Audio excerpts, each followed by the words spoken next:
आगे बढ़ते हुए देखिए, दिल्ली के जंतर मंतर पर छात्र आंदोलन की कामयाबी पर जाने माने सामाजिक कार्यकर्ता अन्ना हजारे ने भी अपनी प्रतिक्रिया दी है। क्या कुछ कहना है अन्ना हजारे का, आपके सामने रखते हैं, सुनिए। जनता क्या कहती है इसको देखना है।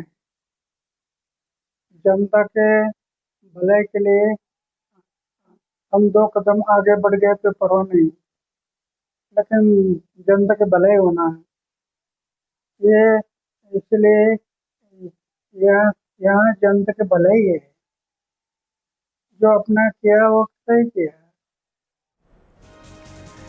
उधर एआईएमआईएम अध्यक्ष असदुद्दीन ओवैसी ने छात्र आंदोलन की कामयाबी और केंद्रीय शिक्षा मंत्री धर्मेंद्र प्रधान के इस्तीफे पर क्या कुछ कहा है, आपके सामने रखते हैं, सुनिए।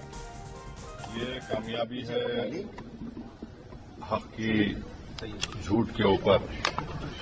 ये कामयाबी है उन तमाम नौजवानों की जिद्दोजहद और उनकी कुर्बानी, और मैं उनको मुबारकबाद भी देता हूं। और आज का जो तब्दीली पैदा हुई है वो इस बात की तरफ इशारा देता है कि मोदी सरकार अगर ये समझ रही है कि वो जो चाहे कर सकती है, चाहे बुलडोजर से घर तोड़ सकती है या फिर किसी को दबा सकती है, तो इस आंदोलन ने इस बात का उनको खुला पैगाम दे दिया है कि अब तानाशाही नहीं चलेगी। लोकशाही अगर चलाना है तो संविधान के दायरे में जिसको बाबा साहब अम्बेडकर ने बनाया उसके तहत चलाना पड़ेगा। तो असदुद्दीन ओवैसी को सुन लिया आपने। जंतर मंतर पर छात्रों के आंदोलन के दौरान कुछ ऐसे भी मौके आए जब हिंसा हुई। दिल्ली पुलिस ने आज दावा किया कि प्रदर्शन के दौरान फेक न्यूज का बोलबाला रहा, जिनसे हिंसा को बढ़ावा मिला। पुलिस का दावा है कि इनमें पाकिस्तान से भी कई हैंडल्स सक्रिय थे। जंतर मंतर पर प्रदर्शन के दौरान कई बार सोशल मीडिया में झूठ फैलाया गया। ये दावा है दिल्ली पुलिस का। दिल्ली पुलिस के मुताबिक झूठ फैलाने के लिए पाकिस्तान से कई सोशल मीडिया हैंडल्स सक्रिय थे।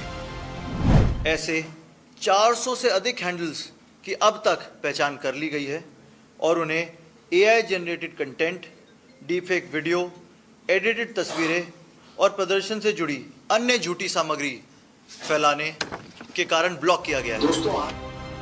प्रेस कॉन्फ्रेंस में बताया गया कि फेक न्यूज फैलाने के लिए प्रदर्शन में एक छात्रा की मृत्यु की फर्जी खबरों को लेकर एक नेता और डीजीएमओ तक के एआई जनरेटेड वीडियो का इस्तेमाल किया गया। ऐसा ही एक फर्जी वीडियो सोनम वांगचुक का भी फैलाया गया, जिसे पुलिस ने दिखाया। मैं आपको बताना चाहता हूं, उस दिन जब मुझे जबरदस्ती उठाकर ले जाया जा रहा था, उन्होंने मेरे लिए अपमानजनक शब्दों का इस्तेमाल किया। मैं बार बार कहता रहा, कृपया ऐसा मत कीजिए। मैं चिल्लाता रहा, लेकिन किसी ने मेरी बात नहीं सुनी। दिल्ली पुलिस के मुताबिक ऐसे ही कुछ हैंडल्स ऑपरेशन सिंदूर के दौरान भी फेक न्यूज फैलाने के लिए इस्तेमाल किए गए थे। पुलिस इन सभी की गहराई से जांच कर रही है। तो सरकार और छात्रों में समझौता होने से पहले आज दिल्ली के संसद मार्ग पर सुबह फिर से प्रदर्शनकारियों और पुलिस में झड़प हुई। इस दौरान कुछ असामाजिक तत्वों ने पुलिस टीम पर हमला बोल दिया, जिसमें 5 पुलिसकर्मी घायल बताए गए। शनिवार को दोपहर से पहले तक जंतर मंतर पर आंदोलन और तेज हुआ। संसद मार्ग पर पुलिस टीम और प्रदर्शनकारी आमने सामने आ गए। जब बात बिगड़ गई तो पुलिसकर्मियों पर हमला किया गया। द पार्क होटल और टॉलस्टॉय मार्ग के पास करीब 3000 से 4000 प्रदर्शनकारियों की भीड़ बेकाबू हो गई, जिसके बाद उपद्रवियों ने पुलिसकर्मियों को घेरकर उन पर पथराव किया। आज संसद मार्ग में हुआ हमला, 5 पुलिसकर्मी हुए जख्मी, 2 एसीपी रैंक के अधिकारी घायल, एक स्पेशल सीपी रैंक के अधिकारी जख्मी, 2 इंस्पेक्टर हमले में घायल, स्पेशल सीपी अनिल शुक्ला को लगी चोट, एसीपी कैलाश बिस्ट हुए घायल। जंतर मंतर से लेकर संसद मार्ग में दोपहर तक अफरा तफरी रही। इस बीच धर्मेंद्र प्रधान के इस्तीफे के बाद हालात धीरे धीरे सामान्य हो गए।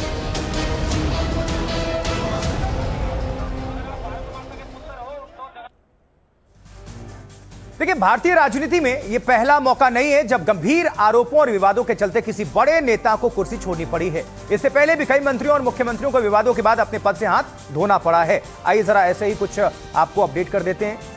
25 जुलाई 2026 यानी आज केंद्रीय शिक्षा मंत्री धर्मेंद्र प्रधान ने पेपर लीक विवाद के बाद अपना इस्तीफा दे दिया। साल 2018 में विदेश राज्य मंत्री एमजे अकबर ने मीटू आरोपों जो लगे थे, मीटू आरोपों में नाम आने के बाद उनको इस्तीफा सौंपना पड़ा था। साल 2013 में कोल घोटाला। कोयला घोटाला की वजह से कानून मंत्री अश्विनी कुमार को अपना पद छोड़ना पड़ा, जबकि साल 2011 में अवैध खनन घोटाले के चलते कर्नाटक के मुख्यमंत्री बीएस येदियुरप्पा ने मुख्यमंत्री पद से इस्तीफा दे दिया था या देना पड़ा था। वहीं साल 2011 में केंद्रीय कपड़ा मंत्री दयानिधि मारन को 2G स्पेक्ट्रम घोटाले के आरोपों में घिर जाने के बाद मंत्री पद से हाथ धोना पड़ा। साल 2010 में दूरसंचार मंत्री ए राजा ने भी 2G स्पेक्ट्रम घोटाले के आरोपों के बाद से इस्तीफा दे दिया था या देना पड़ा। जबकि साल 2010 में आदर्श हाउसिंग सोसाइटी घोटाले में नाम सामने आने के बाद अशोक चौहान ने महाराष्ट्र के मुख्यमंत्री पद से इस्तीफा दिया था, दिलवाया गया था, देना पड़ा था।